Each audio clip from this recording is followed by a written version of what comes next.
No doubts. Okay. Okay, so a quick summary for the last class, the chapter biodiversity and conservation.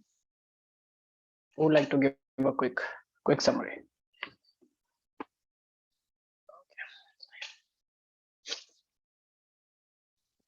Okay, I was another thing I was going through.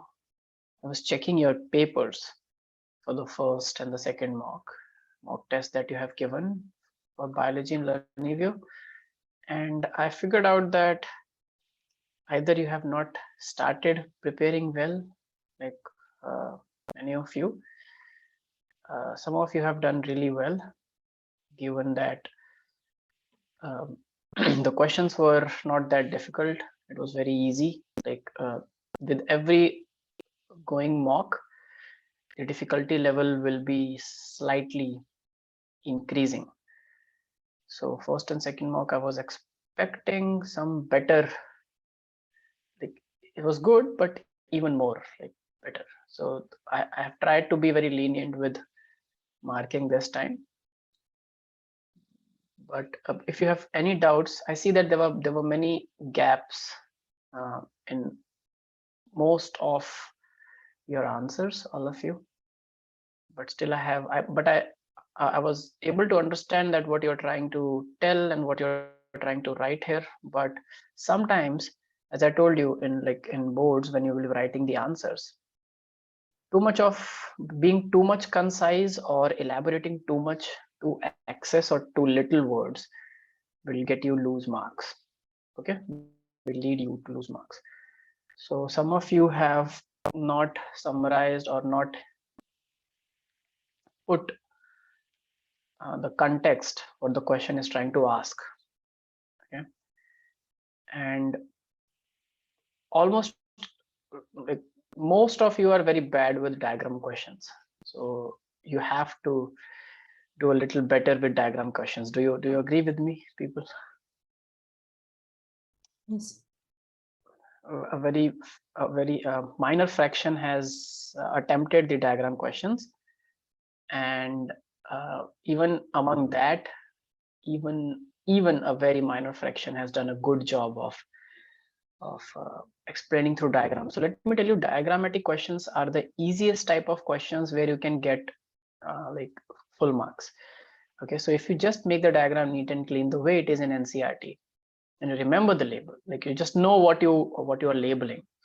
Simply, you don't have to remember each and every label, but the most important. For example, there was a question in which you had to make the diagram of a male gametophyte, where some of you have ended up drawing the pollens diagram. Pollen, you don't have to make pollen, you had to make the male gametophyte. Correct? Do you remember the gametophyte with the pollen sac and tapetum, all these layers in your NCERT? That one. And in another question, there was you had to make embryo sac and ovule differently, but only a couple of students have made both. But I realized that the question was just for 2 marks. So what I did is, even if you have represented any one diagram correctly, I've given you full marks. Okay, so either ovule or embryo sac. So embryo sac and ovule are two different things. Okay, so look at the diagrams more carefully and just practice a little bit with the diagrams. Is it okay, everyone? So I'm expecting that all of your participation with the coming mocks will get better and better, because mocks exactly are for that purpose. And some of you don't get demoralized or do not think that you got bad marks or something. It's always about progress. And I also expect better marks from many of you, almost every one of you. You have a lot of potential, so I know, and all the best for the coming exams. So anyone has any doubts before we begin?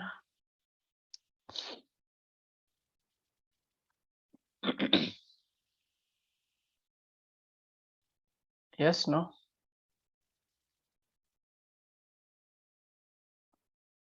No, sir. No? Okay, just give me 1 second. How to...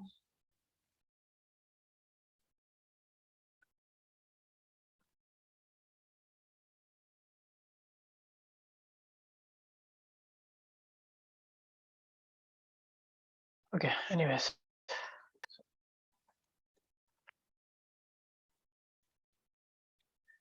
So we started with biodiversity in the last class.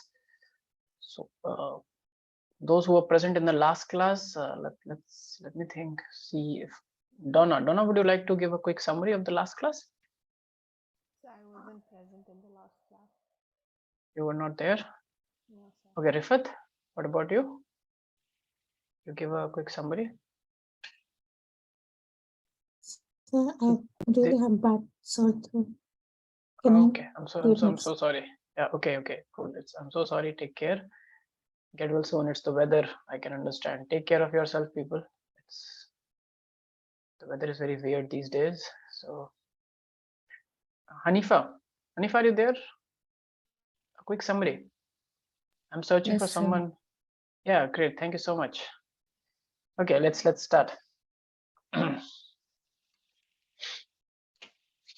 So we started with biodiversity and conservation last class. And the biodiversity basically means the variety or the heterogeneity of life we see in our surroundings. And a sociobiologist who was Edward Wilson, he coined the term biodiversity. The definition for biodiversity can be the immense heterogeneity of living organisms that exist in the biosphere, present at all levels of life.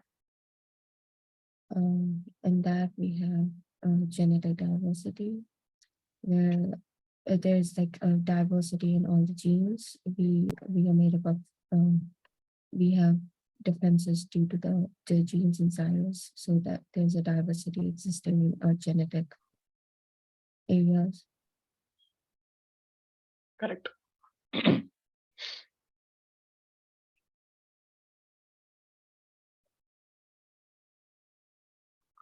Let me go up. Yeah. So as I already told you, so the biodiversity can be studied at many different levels, right from molecular diversity within a living cell to the whole ecosystem's diversity at different places on Earth. But we chose at 3 different levels to represent what's happening inside the cell and the genes. We chose genetic diversity. To represent what's happening at the level of individual organism, we chose the species diversity. And then the third one was the ecosystem diversity or ecological diversity. Yes, so you talked about genetic one. What about others? Continue.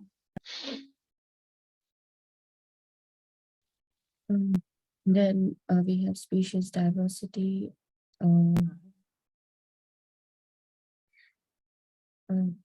This different kind of species. There's a big diversity in that area. There are like million different species we coexist with. So in the same geographical distribution also, you will see that there are many species, and there is a difference in those species if you go from one place to another, even if they are similar kind of ecological locations or similar kind of habitats. Correct? Yes. Yeah. Yes, continue.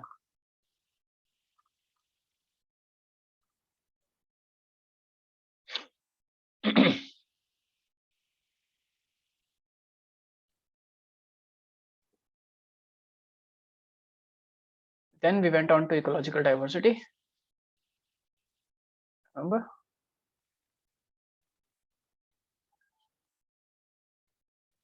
Am I audible?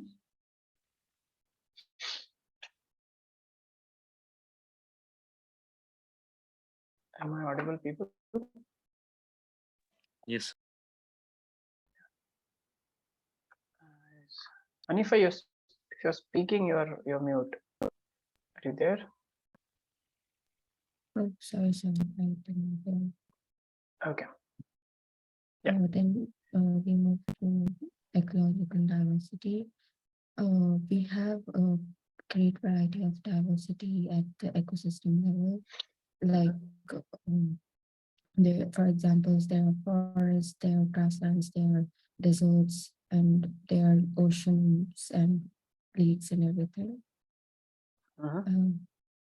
Then we studied the population pie chart of invertebrates, vertebrates, and plants. Yeah. And what was the take home message from this chart? I think you people only analyzed and talked about this chart more than me, right? So, last class I had lost the connection, so I wasn't able to do this one. Okay, great. No problem. So let me ask, Atif, would you like to summarize this from here? The chart, and I think this was the last thing we did in detail. Atif? Yes. Yeah, would you like to summarize this chart, the last thing? Anifa lost connection in the last class for this part. So would you like to finish the summary? Yes.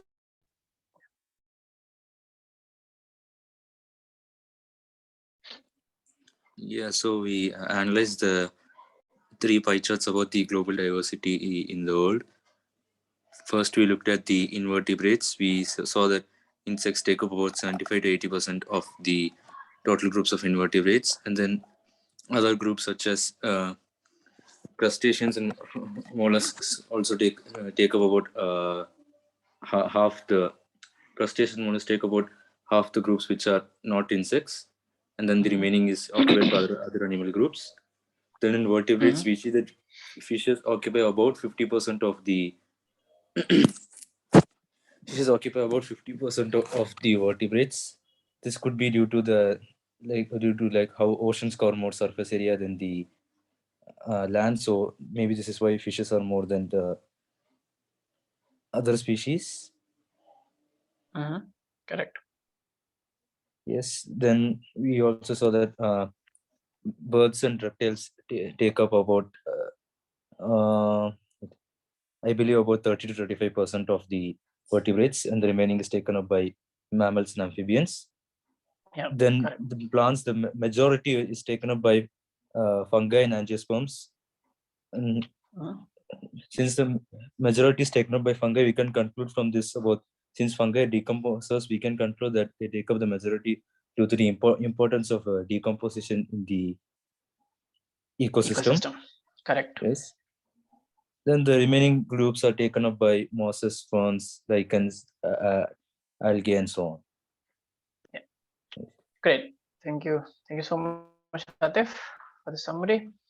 And then I'd say that we'll be going to study patterns of biodiversity in today's class in detail. We talked about a little bit of this concept where I told you that the Earth and all the ecosystem present on the planet is divided into zones. So there are tropic zones, tropical zones, which is like tropical zones, temperate zones, and the tundra region, right, which is towards the north and the south pole. So there are two aspects to this pattern of biodiversity, and let's start with the first one before we go to loss of biodiversity. So the first one that we will be studying today is latitudinal gradient. Okay. So when I say latitudinal gradient, I think you already understand that we know that because of latitude, biodiversity can be affected and shaped, in fact. So if I ask you, what do you think on the planet more life, by more life means more different variety or different species of life, lie towards the equator or towards the poles? If there are two forests that I am studying, one is in the tropics, another is in the temperate region, where will you think will be the more diversity or more number of species?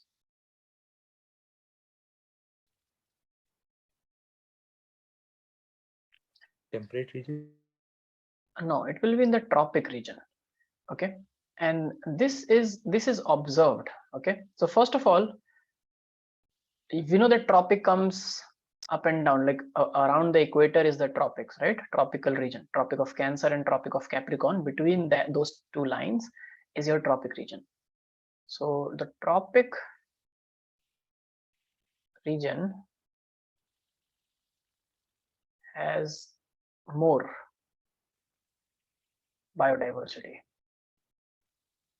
and by this I mean there is more species richness. Species richness is more in every forest in tropic region.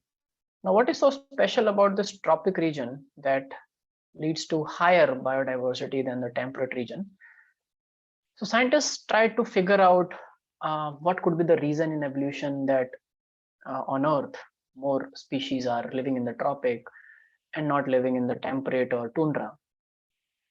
First, people thought that it is because conditions are less severe to live, but that's not entirely true, because there are regions which are very hot near the equator, and animals have very well also adapted to the cold region. So for example, why is not there is lots and lots of varieties of big polar animals in Iceland or Greenland or in the temperate?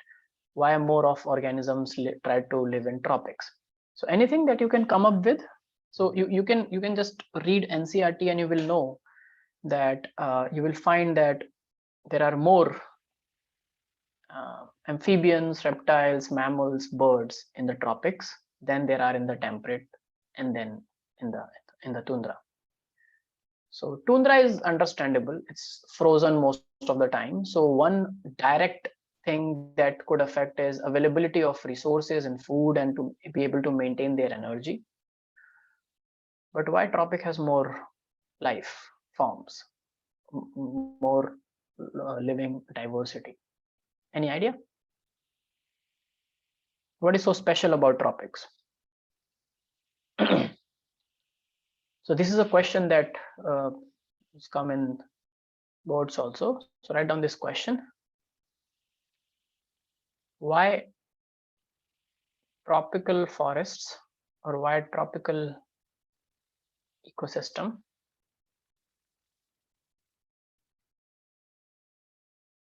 have greater biodiversity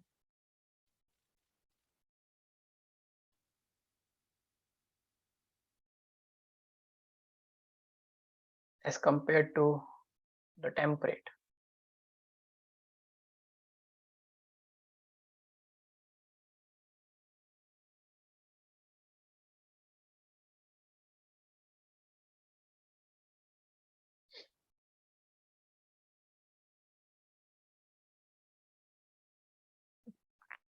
Now, one of the reason that is speculated and scientists think is logical could be, how does this diversity arise?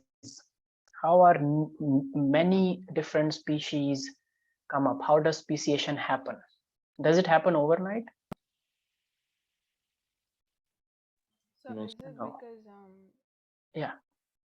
is it because tropical regions have more like moderate climate? Yes, so that was one reason that everyone thought to begin with. All the scientists thought that, yeah, tropics seem to have more. So even tropics also have, if you go exactly on the equator in the African continent, you will see that on the African continent, again, it's very extreme. Temperature goes beyond, so 45, sometimes touches 50 also. So it's also a very hot, very horrible place sometimes to be in. But you're right, there are far greater pockets of moderate temperatures in the tropic. So that's what people think could be one of the reasons. It is exactly a reason, but not a direct reason, but an indirect reason. But the question here is, if you are saying that it's easy for living systems to survive in the tropic, okay, then you are saying that it's difficult for living organisms to survive in the temperate and in the tundra comparatively, correct? Is that it implies? But we see that very robust and very old organisms, old in terms of evolution, are still surviving in the tundra and in the temperate. But the problem only is that there is not as great a diversity. So if you see polar bear, how many different species of polar bear do you see? Because polar bear live in the tundra. If you see something that lives only in the temperate, let's say a specific kind of mammal that lives in a temperate, how many species of that mammal will you see versus something that lives in the tropics, and how many species of that particular organism you will see? You will always see that in tropics, every kind of living system has far more diversity. So it's partly the answer, but can you think of anything else? It's related to speciation more than the ease of living, or more than the, because if you say that ease of living is one factor, then I can counter argue that that is what evolution is for. Organisms do adapt. Organisms can adapt to live even in hot geysers or even in very salty environments. So can't they adapt to live in temperate? Of course they can, and they have actually. They do live there. But diversity is associated with speciation, and speciation is not an overnight phenomenon, right? It takes a lot of time, millions of years for speciations to happen, correct? Does it make sense? Yes. And for that millions of years, you need stability in the environment so that speciation can continue to happen without any disruption. And in the temperate and in the tundra, that stability has not been possible in past, because it always happens, about ice ages where earth has become very cold and a majority of the earth is frozen. So ice age and then the warming up, then ice age and the warming up, the ice age and the warming up. It's a cycle through which earth goes. Okay, so there has been multiple times ice age has happened. We are living at the end of, I think, the sixth ice age, like where the temperature is growing. It will grow. So global warming anyways is a rhythmic cycle. So we are not the reason for global warming. Humans are not the reason to start the warming of earth. What we are doing is we are putting oil in the fire. We are just accelerating that process. We are making it happen so fast that organisms won't be able to adapt. Sea levels will rise, land will start drowning, and we have already, we are living at the edges already. Even the fish that are in the water or the animals which are on the surface, they need a very long time frame to evolve. As complex organism, as much time it needs to evolve. Okay, so, and we are not giving them the time. So in the last 100 years, if you see, the temperature of earth has risen drastically and the CO2 level has increased multifolds. That has not happened in last 1000 years before that 100 years. So that's where we come in. We started putting industries, starting burning fossil fuels, started doing agriculture on an extensive scale, and all this is accelerating the process. Okay, so it is not the first time earth is getting warm. In the history, it has frozen and it has melted multiple times, and this is how it goes. But the the freezing up and the melting happens mostly in the tundra and the temperate. The tropical regions stay kind of more stable and untouched. You understand? So glaciers or glaciation is the term that is used. So glaciation happens more in the tundra and the temperate, but not in the tropical. So the tropical latitudes between the Tropic of Cancer and the Tropic of Capricorn, it has always remained undisturbed for millions of years, and that has provided the scope for species to diversify and become multiple species. Do you understand that?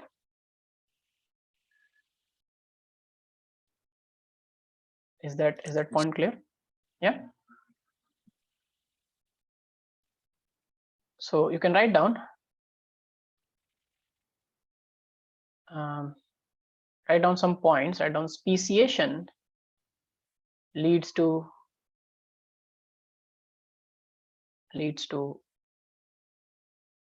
greater biodiversity.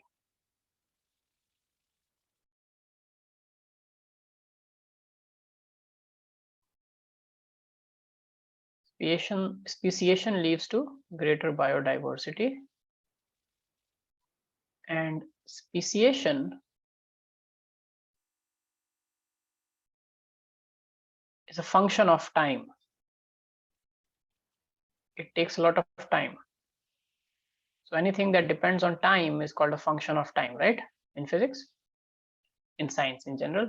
So speciation is a function of time, and tropical regions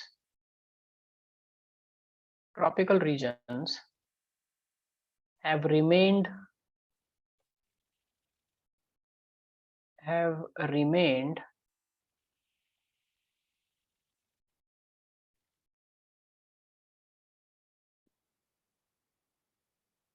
relatively undisturbed.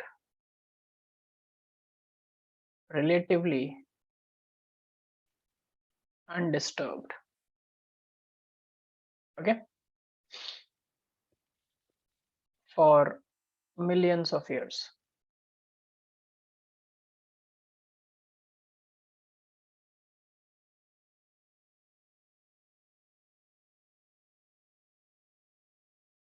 As compared to the temperate regions.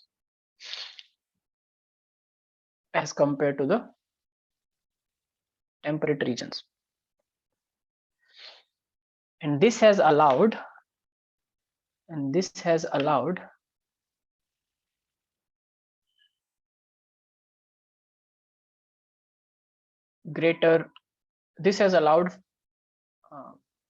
higher speciation events and greater species diversity. This has allowed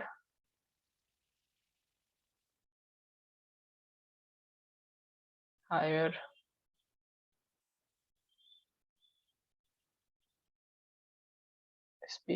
speciation events and greater species diversity. Make sense, everyone?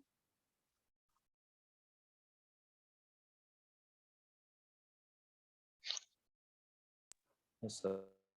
Okay, so this is where latitude contribute to ecosystem and ecosystems biodiversity. So if a question comes, what is the role of latitudinal variation in biodiversity, you have to write this. Make sense? Yes. Yeah. Written, shall I move forward?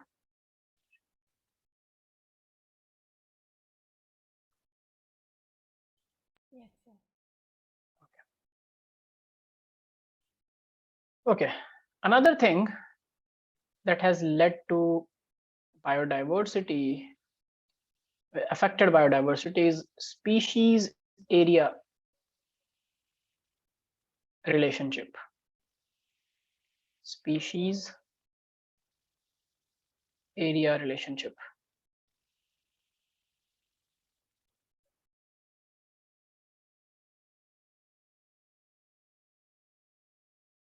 With this, what we mean is that it's a concept, it's an observation by many scientists, including naturalists, and one such name in the field is a German naturalist who's very famous, known Alexander von Humboldt.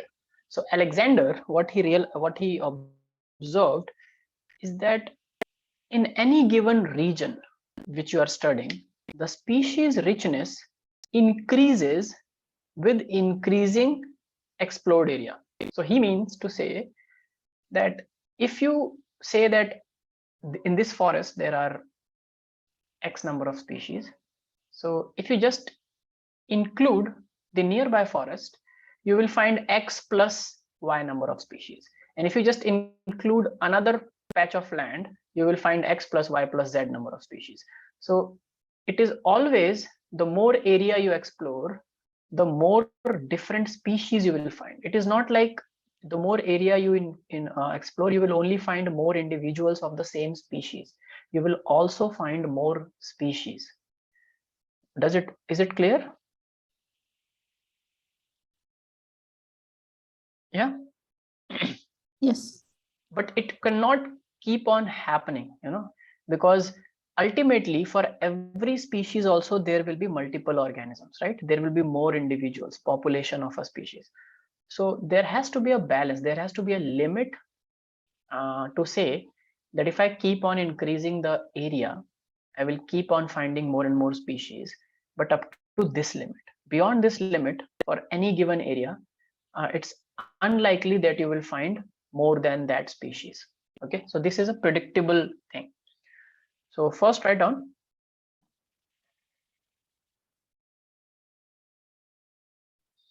it was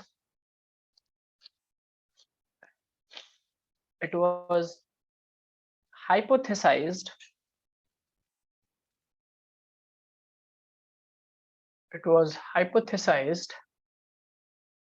by a German naturalist. Okay, sorry.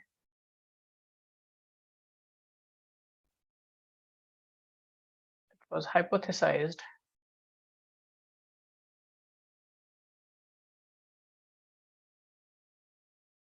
by a German naturalist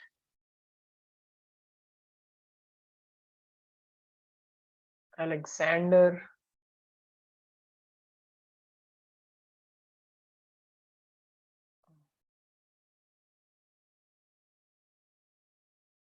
Humboldt. This is that the species richness increases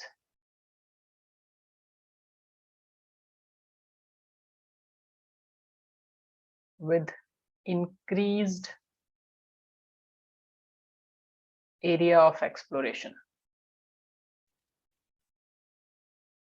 With increased area of exploration. Is it clear?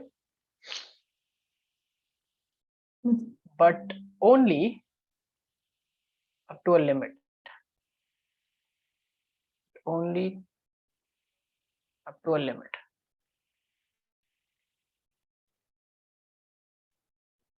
Now, how to know that limit? Where is that limit actually? We have yes, this figure. Can you see this figure, everyone? It's also given in your NCERT. Make it a little big. Can you all see this?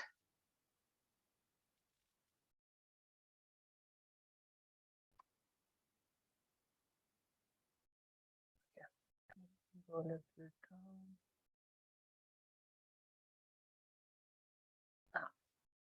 So this figure shows species area relationship.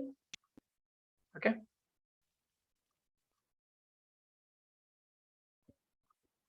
Yeah. So it's basically the same thing, where it says the formula is this. S is the species richness. Okay. C here which is the y-intercept. So where you are intercepting, A is area and Z is the slope of the line, which is called regression coefficient. Okay, so first look at this.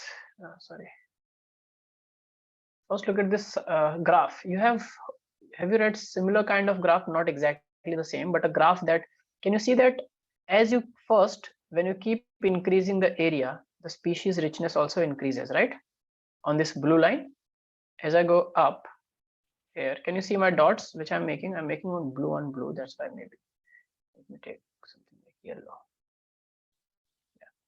Can you see if I first start here, then I keep going up. As I keep going up, with increasing area, species richness increases, correct? It's still increasing till here. Everyone can see this? Yes, no? Yes. Yeah. Okay. So as I go forward, after one point, let's say after this point, the more area, increase in area is more, but species richness does not increases that much, right? And if I extend this line, you will see that after one point of time, it will become constant, correct?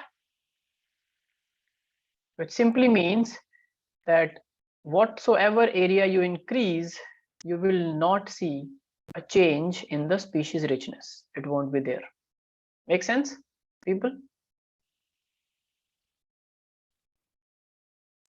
After this point of time, yes, no? After this point of time, you don't see any change in the species richness. It has reached a maxima, which is somewhere here. Let's say this is the max number of species that you can find for every ecosystem or whatever you are studying. Even if you keep going, keep increasing, this is the area under observation. Make sense? Sir, why though? Yeah, why? We'll come to that. But is this graph, how you read this graph is okay? Do you understand that? Yes. Yeah.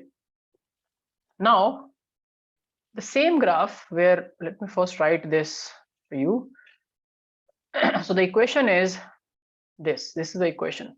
In this graph, it is showing a curve. To make any curve, any curved line linear, to plot it as a linear relationship, you use a log scale, where you use the same thing. S is equal to CA raised to power Z, where S is the species richness,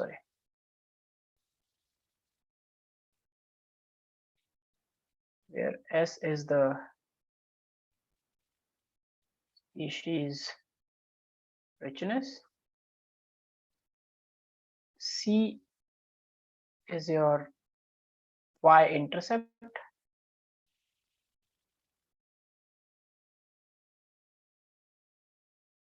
and A is your area under observation, and Z is the slope of the line.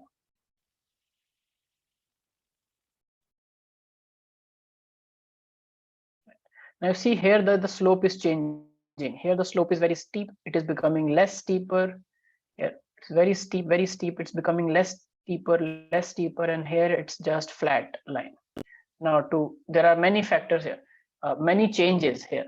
So to convert it into one constant equation, we use log. So what we do is, in the same formula, if you put log, okay, this formula, so it's basically log of S is equal to log C plus, so you know how to,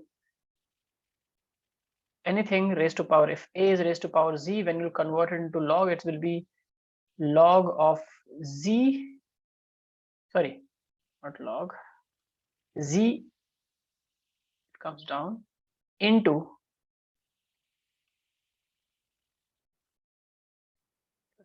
z into log a. Okay, when you convert it into log scale, the line that represent becomes straight. This is mathematical expression, but you just have to understand. If you don't if you remember this only, it's fine. Just remember that log scale looks like this. But what's more important is to understand this curve, and as Atif asked, why though? So why do you think it's happening? So if I keep on increasing the area under observation, I should get more and more and more and more new species, right? Yes, sir.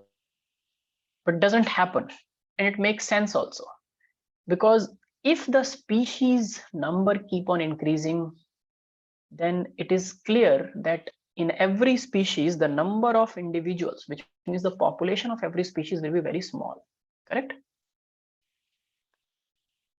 And this is because just in the last chapter I told you about carrying capacity. So nature has limited resources, right? And there can be a maximum number of population density that can survive in that particular ecosystem. Now, either you can make 5,000 different species where each species has just 10 individuals, because the carrying capacity is 5,000 into 10, 50,000, let's say. So if there are 5,000 different species, then each species will have around 10, right? I'm just taking an example. If someone has 20, then the other has to go 5. You understand? And the balance will be very difficult to maintain. But populations, higher the population density, better it is at surviving. So if the carrying capacity is 5,000, you will expect that you will not find more than, let's say, 5 species, where every species has 1,000 individuals and can actually make the population stable. Because if every species has just 10 individuals, any disease that happened and it killed 4, then you are not left with enough individuals to rescue the species, correct? That's not a good model in evolution to follow. Do you understand, Atif, why so? Yes, sir. Yeah. So they said that, and also when you keep on increasing the area, you might end up with all the tropical area and you will enter into the temperate. So when you go into the temperate, you will see that species diversity has changed altogether because the species are different. Then again, you are kind of starting a new exploration in a new kind of environment. So suppose you are finding camel, you are going to look at camel species. So you keep on increasing. You started with one city in the center of, let's say, Sahara Desert, somewhere, a village or a town. You found 2 different species of camel. Then you said, okay, let's go to expand. You kept on expanding. You found more and more and more camels, but you will realize that these camels, most of them belong to those 2 species only which you found in the beginning. So some species are more common, some are rare. That's the concept of rare species and common species. As you will keep on increasing, as you will keep going, increasing the area, after some time the desert area will end. You will enter into arid, then you will enter into grasslands, and then you will enter into forests. There you will not find camel at all, correct? Yes. Make sense? Yeah. Okay, great. So write down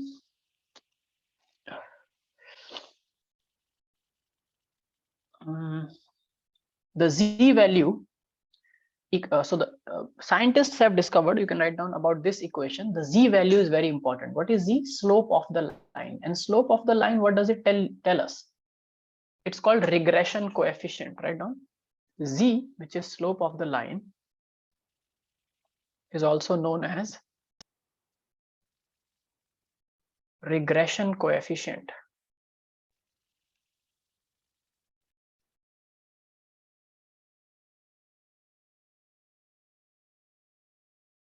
And it has been discovered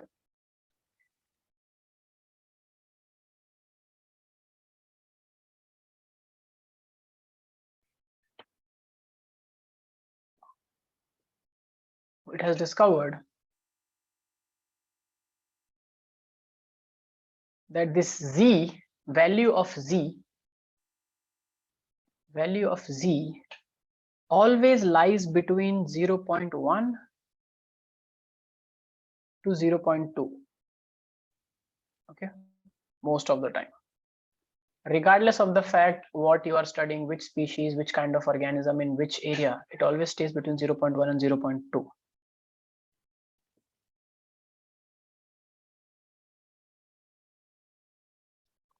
If you are studying, so this holds true if you are studying like a small country. And this study was done in Britain. So you know that Britain is very small a country, right? The British Islands, Britain is very small as compared to many big countries. So when you study it in small pockets, a forest, a small country, it always stayed between 0.1 and 0.2, regardless. Whatever organism they chose, they found the same. But as this moved from Britain to a whole continent, so on a whole continent level, what do you expect now for the Z value? The Z value should increase or decrease? It is the regression coefficient. So the more it will be, what will happen to the species richness? It will increase, right? More the Z, more will be the A, more the A, more will be the C into A, and more will be S, correct? Makes sense from the mathematical formula? Yes. So as you go to involve more and more area into study, for example, a whole continent, let's say I'm doing a study in Britain versus I'm doing a study in the whole Europe, then this Z will become more, and you see this line will become more steeper. So this is the line, let's say for Britain, and this will be the line for Europe. If I include Europe plus Asia together, then the line will go like not exactly straight, but it will become more steeper. Line will go like this. You understand? It keeps on becoming more and more steeper as you involve more area, because then more species you find, which when you normalize or average for the given area, you will find more species in the area. So it has been found that at the level of continents, you will find Z values for the similar species between 0.6 to 1, 1.5, 1.2, 1.3, something like this. And if you go to take the entire tropical region, let's say the whole tropical region or tropical forest. So there are many tropical forests and multiple continents, right? Then the Z value will increase even higher and will go from 1.1 to 1.4. Make sense?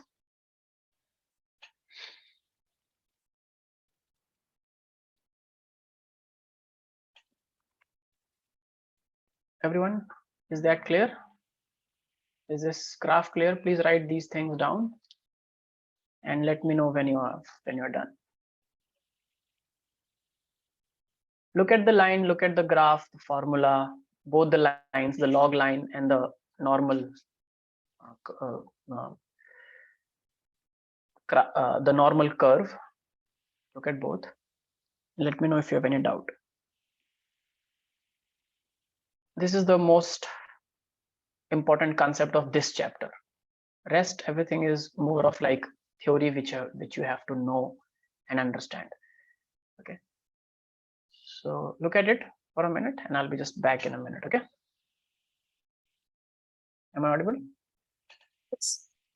Yeah.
Okay, am I audible and visible, people?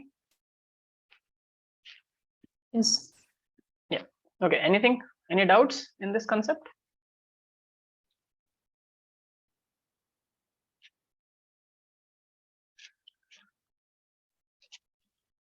Yes, no? No. No. Okay. Good. So moving forward, we understood biodiversity, we understood what it means, how it establishes, and some parameters. Now we all know that biodiversity is declining, right? It's a fact that we are losing biodiversity from the earth. Every day or every month, every year, we are nearing more and more extinct species are there. So more and more species are becoming extinct, correct? Yes or no? You agree with me, people? Yes, sir. So that is known as biodiversity loss. Now, what are the causes? So biodiversity loss is happening, and that's the truth. So what's causing biodiversity loss, according to you? Is it all just human or is it something else? So we have seen that so species coming up and getting extinct is not something new. In the past, when humans were not even living on the planet, before humans also, there were many species that came and are now lost. How do we know about them? Fossil records.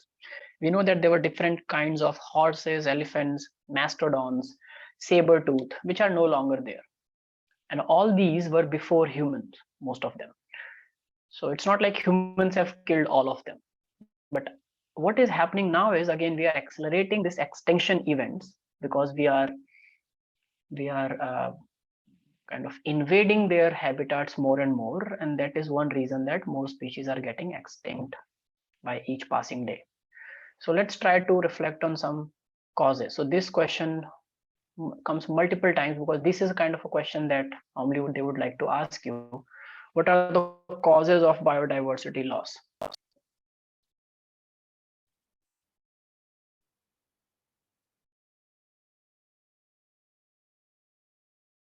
Okay, so what do you think? Keep giving some causes. One is, as I told you, the habitat loss, which leads to fragmentation. Okay, fragmentation of population and habitat. So it is one major cause, correct? What is habitat loss and fragmentation? It is the most important cause, to be very honest. So, but what is it? What does it mean?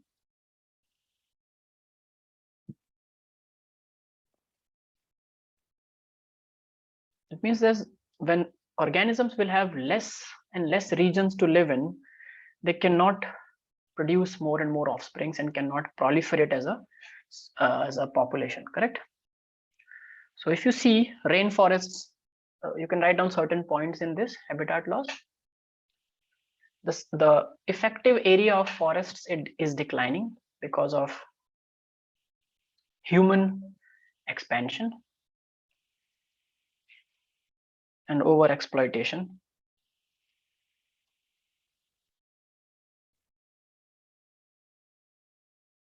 Effective area is declining. Rainforests area is declining. Some examples like the Amazon has declined and all. You have to study from NCERT. Just make some notes on this part. But remember that the first, so if this question comes in your exam, write the major broader categories and then write things inside it. So habitat loss and fragmentation, you can write declining forest cover of the planet. Okay. And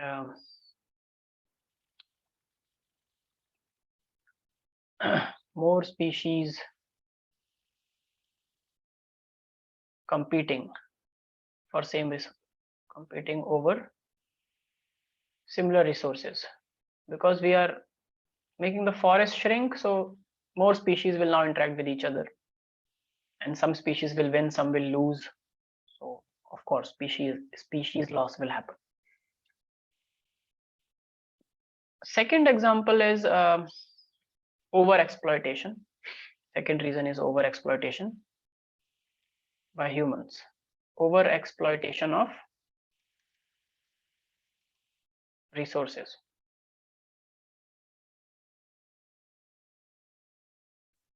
So you must have read or heard that in the next 1 century, even less than that, in the coming 70, 80 years, it can even happen faster in our own lives, by like while you are alive.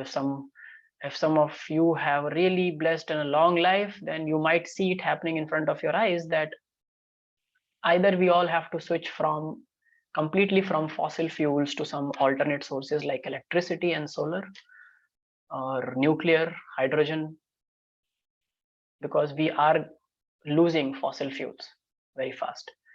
So we are declining. We have burnt all the fossil fuel that we discovered that took millions of years to form, and we just burnt it in less than what? When did the first engine running on fossil fuel came? Not more than 200 years ago, right? So let's say 200 years. Within 200 years, we exploited and burned all the fossil fuel that took millions of years to form under the earth. So that's called overexploitation of resources. Okay, that is another major factor. Anything else do you think is a major factor? Because point is, and we are also not just exploiting the resources, but also species, because we are hunting and killing for food. We are domesticating animals for our benefit. We are fishing. Fisheries is going to, get redefined in some time, because we are going to disbalance or create an imbalance in the aquatic ecosystem so big that it will cause a collapse. So we are just fishing and fishing and fishing, and in that fishing, what happens is, so when these big ships goes into the oceans to fish, we just need 1 or 2 or few kind of fish that is edible and have more market value, but in the net all kind of fish are caught. So what to do? So when something like a shark baby or something that gets caught in their net, what do? They just those get killed for no reason, and then they just throw it into the water. Okay, shark have also been extensively now were being killed for their fins. And what do humans do with their fins? Almost nothing, just to make something like something artifact or kind of, I don't know. I really don't know what they do, but it's not meaningful at all. Killing sharks and whales and the fish that we are not eating. Even the fish that we are eating, we have to raise, and when we raise, we take the space for other species to do so. For poultry farming, for agriculture, for rearing of cattle, we are doing the same thing. We are over exploiting the resources, and we have to come up with a plan to create a balance. Is it understood, everyone? The reasons? These are simple reasons, very straightforward, but you have to pay attention and read from NCERT. Okay, I'm just going through these because it's a question that can come. Other factors could be co-extinctions. So this is a very important idea we also have to look at. So sometimes we do not mean to harm a species, but we harm some other species that was in very close relationship with the species that we ended up making extinct. Okay, but we were not directly harming those species. So when one species gets extinct, sometimes other species of plants and animals that rely on those species, or that live together in a mutualistic relationship or in a beneficial relationship, also are affected. And one of the one of the important factors is plant pollinator mutualistic relationship. So when we are causing pollution, radiation, we are killing a lot of insects through insecticides, pesticides, through our infrared, long communication, gamma rays, X-rays, radiation, mobile radiation. It creates problem not to humans. So these radiations are human safe. So our telecom radiation is human safe. So it does not affect the human cells, but it might affect other organisms like insects. So when insects die in large number, when birds die in large number, these insects are pollinators of very important crops also. Correct? Make sense, people? Crops are pollinated by insects. So if you end up killing insects because of your activities, you will also end up having less and less food productivity because these insects won't be there to pollinate. Okay, so that will again harm the balance, again come back to us like a boomerang and harm us only. So we have to also, so now all the ecological policies, these the research is showing that we have to sit and analyze and make better plans as a species to continue on the planet and to keep the planet healthy, or to repair, heal the wound where the planet is. We are inflicting the wounds knowingly or unknowingly. So co-extinction is a major factor for biodiversity loss. You can write here that when one species is lost, a related species which is in a mutualistic relationship or which depends on it for some crucial factor also dies or also becomes extinct. Okay. Another factor that I can think of is when we keep on doing extensive agriculture, and along with that we also export and import plants from one area to another. Sometimes we import plants without thinking that what these plants might do or behave like in this new place. Have you heard the example of lantana and water hyacinth? Water hyacinth you must have read of, Bengal terror. It's called Bengal terror. Have you heard of Bengal terror? So it's a species of aquatic plant that was introduced in the lakes of India, especially Kolkata, by Britishers, because it makes the lake look very beautiful. So in European countries, you will say that lakes have very beautiful, these plants, which are green plants, they have beautiful flowers. So they are present on the lake. But when they were introduced here, they took over the whole water system, because again, from a temperate, when you are putting it into a tropical condition, it is more favorable to grow and there is more sunlight. Without thinking that how it will behave, what it will do, they introduced, it had more potential, it took over the whole lake, did not allow any sunlight to go inside. And as a result, when water hyacinth takes over a water body, all the life which is in the water suffers and dies and perishes. So lakes that has been extensively invaded by water hyacinth does not have a healthy aquatic ecosystem. So that's called a alien species invasion or a foreign species invasion. That also leads to a lot of biodiversity loss. You understand, people?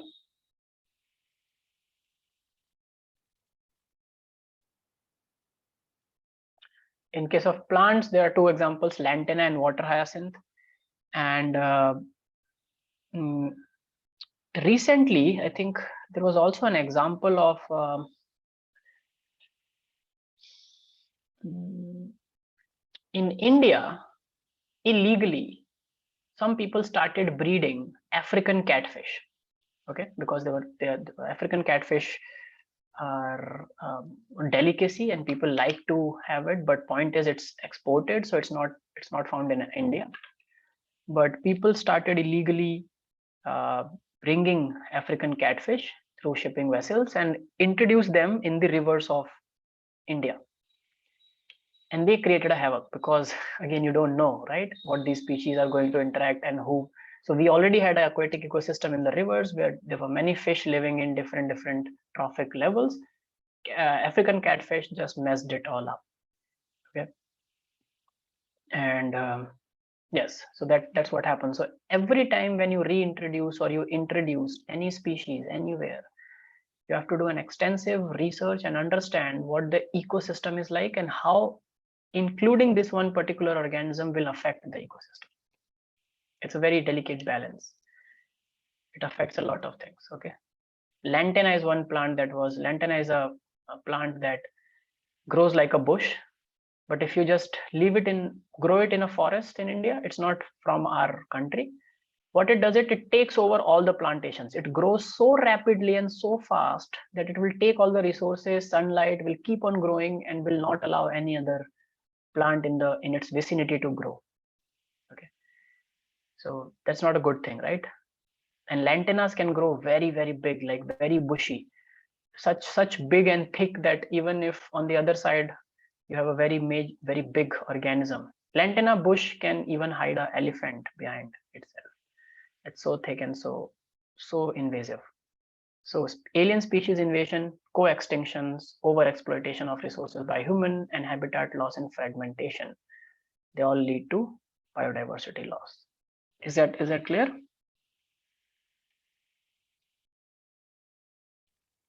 So I urge you to read this part and make notes. Is the concept clear, everyone? Yes. Anything you want to ask? Any doubts?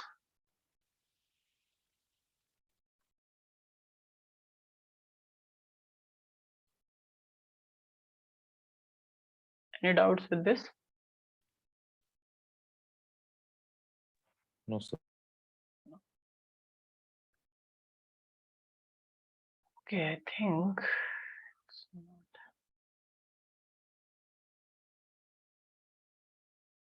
Let's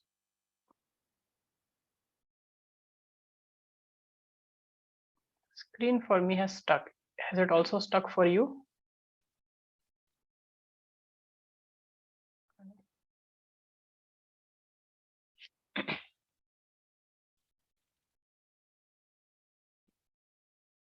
Let me stop sharing it and restart it.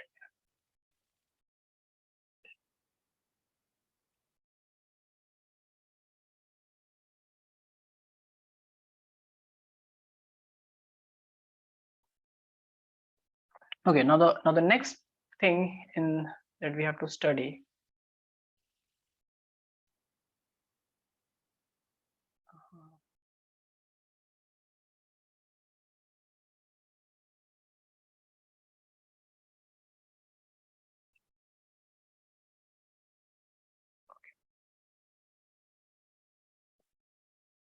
Okay, I'm sharing the screen again. Can you see the screen again, people?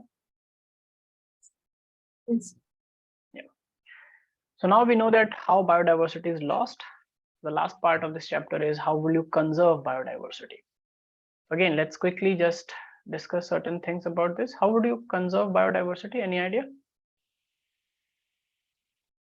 First of all, why should we conserve? So the reason is, if human wants to have benefits or utility from nature, they also need to conserve the biodiversity. Okay, so we depend on plants and animals on a huge extent, not just for food. Okay, those were the old times when we only needed plants and animals for food. Do you know that around 25 to 30% of our drugs, medicines that is available in the market, for that we depend on plant and animal sources, right? Those ingredients, those chemicals we get from nature only. We isolate it from plants and animals. So if you lose plants and animals in their diversity, it will also impact our health. Correct? Yes or no? Yes. I already told you that most of our crops are pollinated by insects. So it's important to preserve insects. and we have to realize that once they are extinct, you cannot bring them back effectively, but till they are alive and not extinct, you can conserve them. So conservation is like prevention, so it's always better than thinking over the extinct species. So always preservation or biodiversity is important. Now, how do we conserve biodiversity? What do you think? So that is, all of you have NCERT with you right now? Okay. All of you have NCERT, people? Yes. Can you come to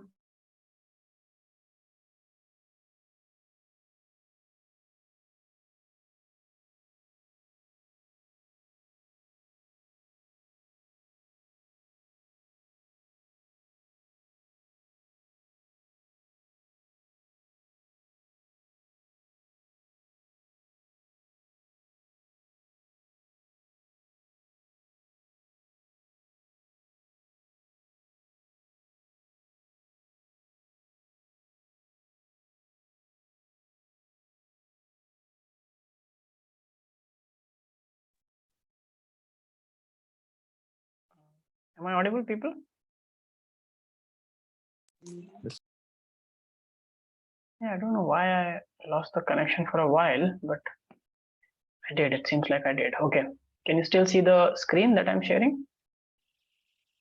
Yes. Biodiversity.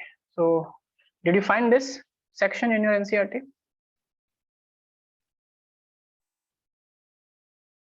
This is the last section of your NCERT.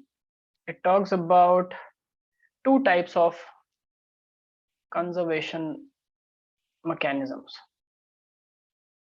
One type is called in situ conservation.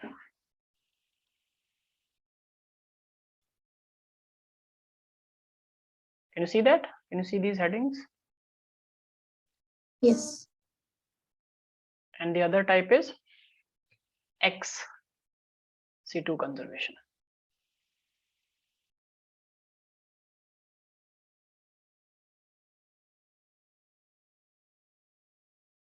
Okay.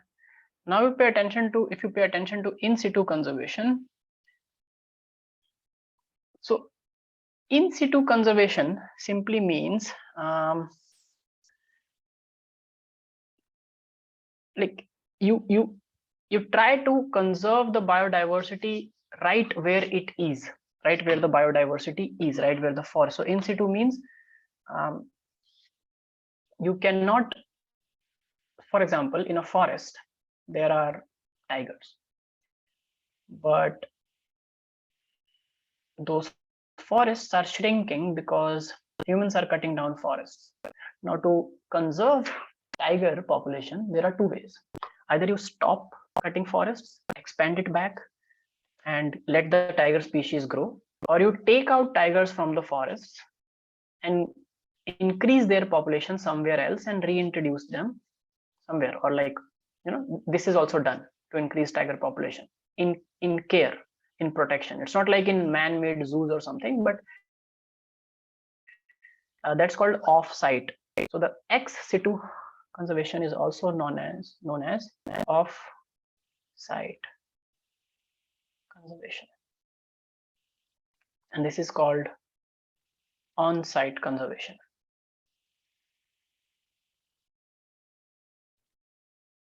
Is that clear?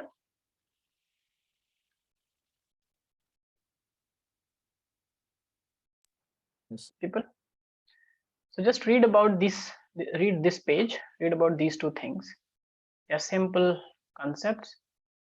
Make 3 points, 4 points in each, and if you find any doubt, the major thing is that it is on-site, it is off-site. You will realize sometimes we also do off-site conservation where we cannot prevent.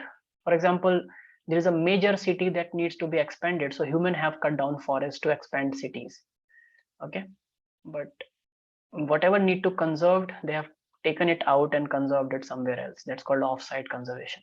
But sometimes it's not possible.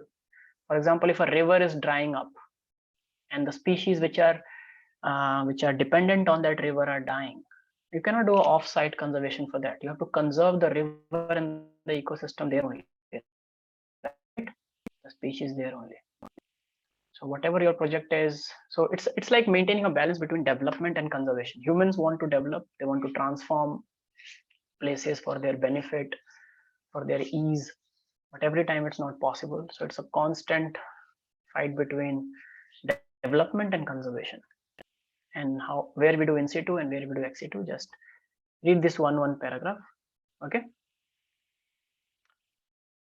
And with this chapter comes to an end. And in the next class, if you have any doubt from this chapter, you can come up with your doubts, okay? Is it clear, everyone?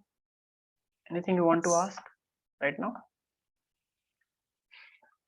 It's a very general chapter, but pay attention today or tomorrow before you come for the next class.